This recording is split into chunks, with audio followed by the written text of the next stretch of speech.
Hello दोस्तों, नमस्कार। Welcome back to our channel Analyst Postmortem, जहां हम करते हैं हर फाइनेंशियल एस्पेक्ट की बारीकी से पोस्टमार्टम। तो दोस्तों, आज हम बात करेंगे ऐसे स्टॉक्स की जो गर्मियों से रिलेटेड है, पावर से रिलेटेड है। और हम जानते हैं कि पावर सेक्टर गर्मियों में आते ही काफी डिमांड में आता है।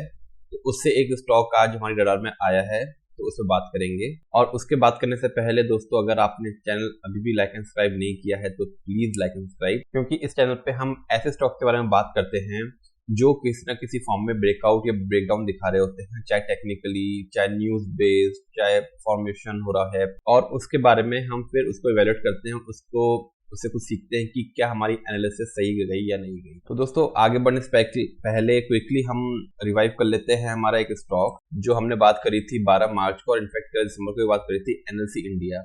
हमने बात करी थी कि एनएलसी इंडिया में एक ओएफएस आ रहा है और उस ओएफएस के आने से कैसे हम उस अपॉर्चुनिटी का फायदा उठा सकते हैं। तो देखिए, जब हमने बात करी थी तो ये स्टॉक अराउंड 211-208 रुपए के आसपास था, और आज ये 233 रुपए के पे क्लोजिंग हुई है। तो ऑलरेडी काफी अच्छा भागा है और अब इसमें एक अच्छी अपॉर्चुनिटी ऊपर में नजर आ रही है। तो डिटेल में जानने के लिए वीडियो जरूर देखिए। और बात करते हैं आज के स्टॉक की। तो स्टॉक का नाम है सीईएससी। तो सीईएससी का स्टॉक बहुत ही पुरानी कंपनी है, 1978 में इनकॉर्पोरेट हुई थी, और ये business of generation and distribution of electricity में है। तो सीधा सीधा गर्मियां आ रही हैं तो ऑब्वियसली पावर की डिमांड बहुत ज्यादा होती है, सप्लाई कम होती है, क्योंकि जैसे जैसे गर्मियां आ रही हैं प्लस ईयर ऑन ईयर हमने देखा है कि पावर की डिमांड बढ़ रही है। और सबसे इम्पोर्टेंट कि ये जो सीएससी ग्रुप है, ये फ्लैगशिप कंपनी है संजीव गोयनका ग्रुप की, तो जो काफी फेमस ग्रुप है इंडिया का।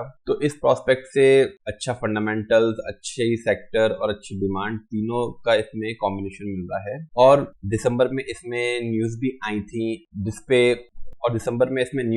थी जिसके बेसिस पे ये स्टॉक काफी भागा, क्योंकि हाँ, ये हमारी व्यू प्योर टेक्निकल प्रोस्पेक्ट से नजर आ रही है हमें। न्यूज पे भी हम बात करेंगे, क्या न्यूज थी, बहुत अच्छी है, लेकिन वो लॉन्ग टर्म के लिए है। फॉर द फाइनेंशियल ईयर 26 के लिए वो न्यूज इम्पैक्ट करेगी स्टॉक पे, जिसको स्टॉक ने फैक्टर किया था न्यूज आने के बाद दिसंबर में। तो आइए बात करते हैं स्टॉक के टेक्निकल्स की, जिसपे हमारी एनालिसिस हमें ब्रेकआउट नजर आता है। तो ये स्टॉक जैन 18 में इसने एक लाइफ टाइम हाई बनाया था अराउंड 53 रुपीज का।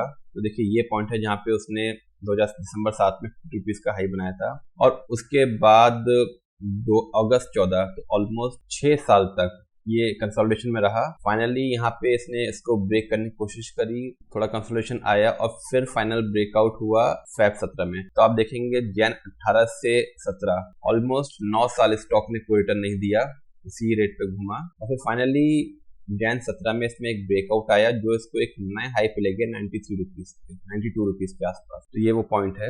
92 रुपीज के बाद क्या हुआ, इस स्टॉक ने एक फिर कंसोलिडेशन जोन में गया, और इनफैक्ट यहाँ तक, तो ये पूरा जोन जो जैन 18 से नवंबर 23 तक एक जोन में रहा, 92 रुपीज को ब्रेक नहीं कर पाया, और फाइनली नवंबर 23 में स्टॉक ने 93 रुपीज को ब्रेक किया।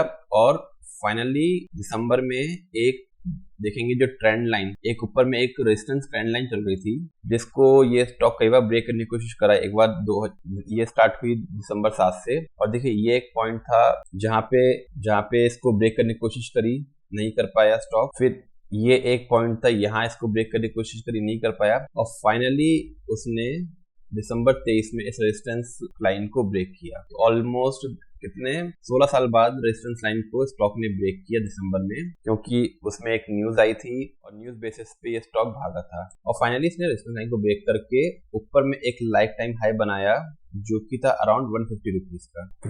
अब 150 रुपीज का एक लाइफ टाइम हाई बनाने के बाद ये अच्छे कंसोलिडेशन जोन में आया, और नीचे में देखिए कहां तक आया, फिर इसने वही सपोर्ट लिया जो इसकी लॉन्ग टर्म रेजिस्टेंस लाइन थी। देखिए, उसी रेजिस्टेंस लाइन पे इसने 2 बार सपोर्ट लिया। तो ये बहुत इंपॉर्टेंट पॉइंट्स हैं।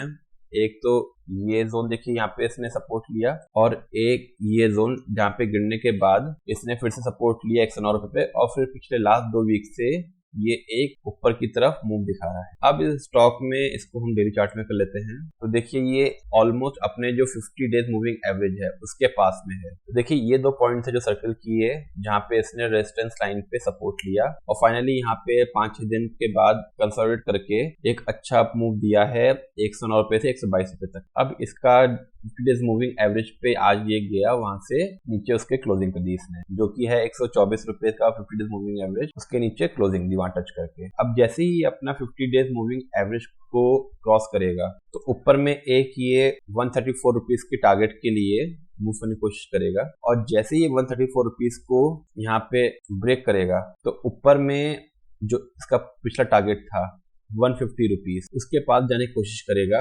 और नीचे में तो हमें समझ में आ ही गया कि हमारा जो इमीडिएट सपोर्ट है वो 109 रुपए 110 रुपए के आसपास है, जो कि हमारा रेजिस्टेंस लाइन है। अब हमें ये तो समझ में आ गया कि पावर सेक्टर का स्टॉक है, पावर गर्मियों में पावर की डिमांड होती है, और स्टॉक एक हाई बनाने के बाद कंसोलिडेशन के बाद फिर से अपने एक बहुत ही अच्छे सपोर्ट के पास से रिवर्स लिया, तो बहुत ही अच्छा स्ट्रॉन्ग वहां सपोर्ट भी मिला। तो ये तो हो गई टेक्निकल्स की बात कि क्यों स्टॉक में एक अपसाइड नजर आता है। तो यहाँ से अगर बात करें तो अराउंड 21% का रिटर्न नजर आता है स्टॉक में। लेकिन ये तो हो गई टेक्निकल के बेसिस पे, और हमने बोला था कि दिसंबर में इसमें एक न्यूज आई थी जिसके बेसिस पे एकदम से 92 रुपीज से इसने ब्रेकआउट दिया था अपना रेजिस्टेंस लाइन को, वहां से भागा 150 रुपए तक के लिए। तो वो थी कि ये स्टॉक, इसके 2 रीजन थे। एक तो इसका चंद्रापुर प्लांट है, उसका ये जो पावर का एग्रीमेंट होता है उसको रीसेट करने की तैयारी में है। तो जब रीसेट करेंगे तो जो नया एग्रीमेंट होएगा वो नए टैरिफ्स पे होंगी, हायर टैरिफ्स पे होंगी, तो उससे इनके जो प्रॉफिट मार्जिन हैं उसमें काफी बढ़ोतरी होने की उम्मीद है।